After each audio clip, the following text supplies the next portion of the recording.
જુનાગઢનો plan બનાવેલો ને આપણે પૂગ્યા જુનાગઢ. તો આપણે માસાની ગાડી કાઢી લીધી. ગાડી કાઢીને ધીરે ધીરે ખસકાઈ ગયા એમાં. આપણે આગલી સીટે બેસી ગયા ને એટલું દામનગર પાસે નીકળી ગયા મેન ગેટેથી જવા માંડ્યા. રામ રામ ડાયરા ને.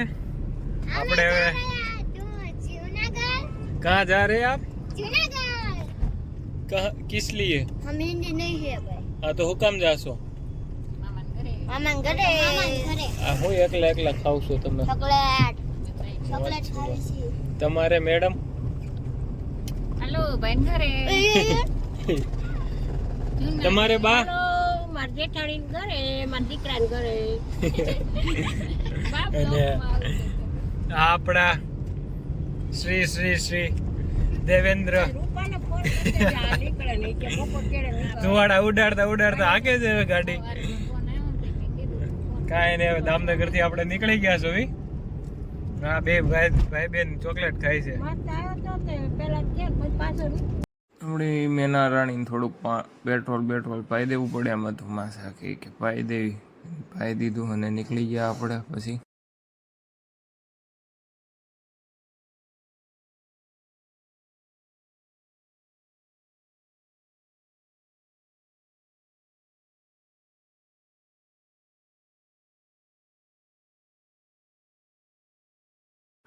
જરાક આપણે બેન લખણ કરતા હતા તો સ્લોમાં થોડોક ઉતારી લીધો.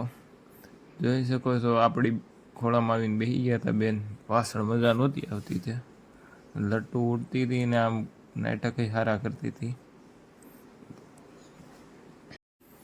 માસા પછી ગાડી રોડ ખુલ્લો હતો ને મસ્ત માહોલ હતો. માસા જવા દીધી હતી હવા ઉપર 110 જેવી હાલતી હતી ગાડી. અને વાઇબ બહુ મસ્ત હતો જવાનો. અને વરસાદ કહેતો ને એટલે થોડીક એમય મજા આવી ગઈ. હોત તો થોડીક વધારે મજા આવત જો કે. પછી બેન આપણીથી નારાજ થઈ ગયા એવું લાગતું હતું. જોઈ શકો છો તમે હમણાં કાતરું એવી મારશે કે જાણે એક આપણે એને બધું લઈને ઘા કરી દીધું હોય બારીની બહાર. જો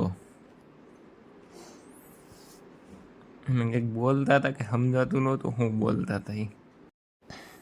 ક્યાં આપણે ડુંગર જોતા માસા કે જો હવે જુનાગઢ આવી ગયું છે કે બિલખા વટી ગયા છે. કે આવે છે બિલખા, કંઈ ખબર હતી નહીં આપણને.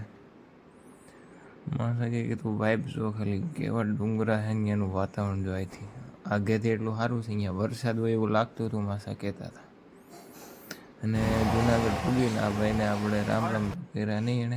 એની ગાડી લઈને આપણે બીજી ગાડી લેવા ગયા. યુનિકોર્ન 125 હતી. એ ગાડી મૂકીને આપણે એની 4 વ્હીલ લેવા ગયા. અને 2 4 વ્હીલ ભરાઈ ગઈ. ભાઈ કહેતા હતા માસન છોકરા કે આપણે જવું છે ભવનાથ ને દર્શન કરવા જતા હતા. જોઈ શકો છો તમે. અને આ ભાઈ છે આપણે વિશાલભાઈ. અને તમે જોવો અત્યારનો વાઇબ એક નંબર હતો, જોવા જેવો. ફોટા જેવા આવતા, નેચર જેવું હતું. ને આપણે 1-2 ગ્રામ થોડોક વિડીયો ઉતારી લીધો હતો. આ ભાઈ બધા ઉપરથી બેન બારી ખોલી બેઠા હતા એટલે બધા જોતા હતા શું હાલે છે એમ. ત્યાં ભવનાથનો ગેટ આવવા એમ થતો હતો. ભાઈ કે જો ભવનાથનો ગેટ આવી ગયો છે હવે. ટ્રાફિકમાં થોડા કડવા પીડા હતા. ભાઈ લીવર રાખવા માંડ્યા હતા. એવું નથી કે આપણે સ્પીડમાં કરેલો, સ્પીડમાં નથી. ભાઈ લીવર જ આપતા હતા ડાયરેક્ટ. આડ આવે ને ઓન મારી ભાઈનો મગજ ગયો તો એવું લાગતું હતું આપણને.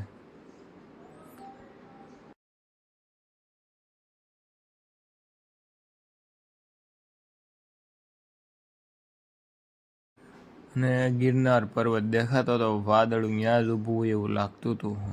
હું વિશાલ જવાના હતા કાલે. વિશાલ કે કાલે વરસાદ હોય તો મજા આવે ગિરનાર ચડવાની. ત્યાં જોતામાં ભવનાથનો ગેટ આવી ગયો. ભવનાથ ગેટ ઉપરથી આપણે પ્રવેશ દ્વારમાં પ્રવેશ કરી લીધો હતો. અને તમે પાછળ ડુંગરાનો વાઇબ જુઓ. ને ભવનાથ મંદિરની પાછળનું જે હોસ્ટેલ કા રૂમ છે એને આપણે જોઈ શકીએ છીએ. અને ભવનાથ મંદિરે આવી ગયું છે. ને હવે ગાડી પાર્કિંગ કરવા જવાના હતા આપણે, કેમ કે અહીંયા કંઈ પાર્કિંગ કંઈ થાય એમ હતી નહીં, 2 ગાડી એકસાથે. એટલે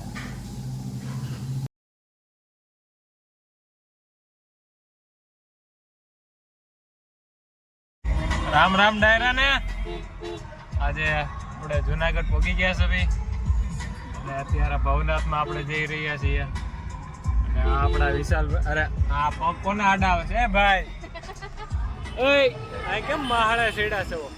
મારે છે અમથા અમથા પવન નહોતો આવતો. નહીં આ ભાઈ છે આપણા વિશાલભાઈ, જેની આ ગાડી છે. આપણે વાંહે ટીંગાઈ ગયા છે ભાઈ. આ બે ના કઈક કહેવા માંગે. ભવનાથ મંદિરના દર્શન કરવા. હા બોલો બોલો બોલો. આ આપણા મામી છે. મામી તમારા 2 શબ્દ. અમે ભવનાથ મંદિરે દર્શન કરવા આવ્યા છીએ સર્વે લોકો. ઠેક. પેલે અમે ક્યારે ઉતાર્યું નથી. હા તો હું પહેલી વાર જ છું. એટલે આપણે બધા અને આપણી બીજી ગાડી જોવો ખાલી થાય છે હવે.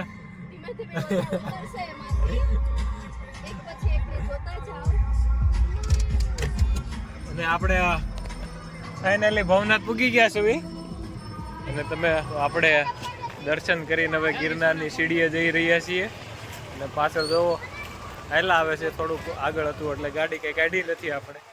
ના ભાઈનું કંઈક કેવું છે? શું ભાઈ ઓલા બાવણા વાળું કંઈક કહેતો હતો? ઈ બાવણામાં ફોટા પડે તો પછી ફરી જાય પડે. હે કઈ છોકરી? ના બાપુ, આપણે કઈ એવા કબાબમાં અરે શું ઓલા બડા કમજોર લેગ પીસ વાળા નથી. અને આપણા ભાઈને કઈક કેવું છે? બોલો ભાઈ. કઈ નથી કેવું. અરે આમ થોડું હાલે. આ જો તળેટી હવે આવી ગઈ હોય એવું લાગે છે. આવ્યા હતા ભાઈ કે ગિરનાર આપણે ટ્રાય કરી લેવી, 200 પગથિયા ચડવી. આપણે ગયા ગિરનાર બાજુ. ગિરનારમાં આપણે વિરાટભાઈને 250 પગથિયા ચડાવી દીધા હતા. ભાઈનું કેવું એમ હતું કે હાલો અમે તમારે હારે આવશું.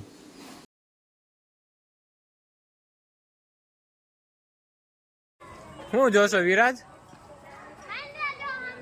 ક્યાં છે?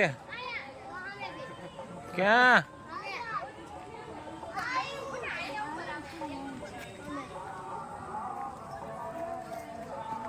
આ રહ્યો. ક્યાં આને દેખાતા હશે? આમ ઉપર જો હા જો પાંદડું પડે. આ રહ્યો આપણા વિરાટનો દોસ્તાર. વિરાટ પૂછડી કેમ આટલી બધી લાંબી? આ રહી આપણી સેલ્ફી. અને બેનભાઈ બે અને હું વિશાલ બે જતા હતા. 250 પગથિયા ચડાવી દીધા ભાઈને. અને પછી ઉતારતા હતા કે એટલા બધા પગથિયા થોડા હોય. મેં કીધું એમ થોડું થઈ જાય, કાલ ચડવાનું છે.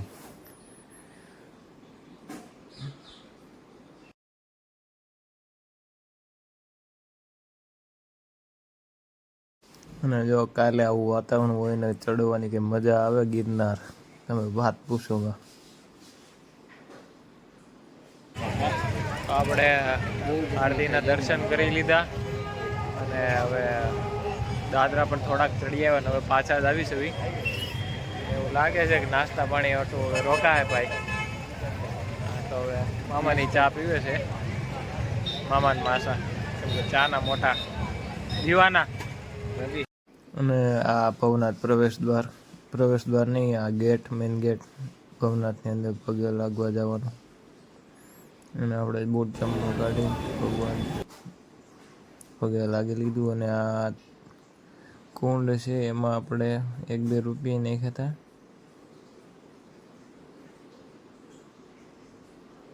આપણે દર્શન ને એવું બધું કરી લીધું છે. જુનાગઢ જા હવે જો ગાડીમાં બધા ગોઠવાય છે ધીમે ધીમે, ગઢા ક્યાં અને હવે આગળ પ્રયાણ કર્યું છે કઈ બાજુ જવું એમ. અને આ ભાઈને કંઈક ફરમાઈશ હતી, કંઈ પૂરી થઈ એવું હવે લાગતું કાંઈ નથી. નથી તો હવે ગોઠવાઈ ગયા છે ધીમે ધીમે, ને ઓલીએ બારીએ સડી ગઈ છે હવે. ને આપણે માસન ગાડીમાં બેસી ગયા, ને વિશાલબેન ગાડીમાં માસીની બધા બેસી ગયા, ને બેન ચડી ગયા હતા માથે. ને મામા કે હાલો હોટલમાં. હોટલમાં ગયા અને બધાએ ઓર્ડર આપી દીધો. આ ભાઈ એટલા થાકી ગયા હતા કે ભાઈ કહે કે આપણે તો હવે જ કે સુઈ જવું છે ફોન લઈને. આ બેનનું એવું કેવું હતું કે હું હજી નાની છું, કેમ કે બધે નાના નાના હિંચકા ખાતા હતા, પાછા આ પાડતા હતા હું નાની છું એમ. અને પછી નીકળી ગયા આપણે ઘર બાજુ, કેમ કે બધાને આવતી હતી નીંદર, દીશુને ને વિરાજને. અને ભાઈ આખતો ગાડી આ રહ્યો વાઇબ. અને આમાં હતા પંજાબી ગીત, મજા આવી ગઈ હતી સાંભળવાની. અને બધાને ઘરે મૂકીને અમે રખડવા ગયા. હા.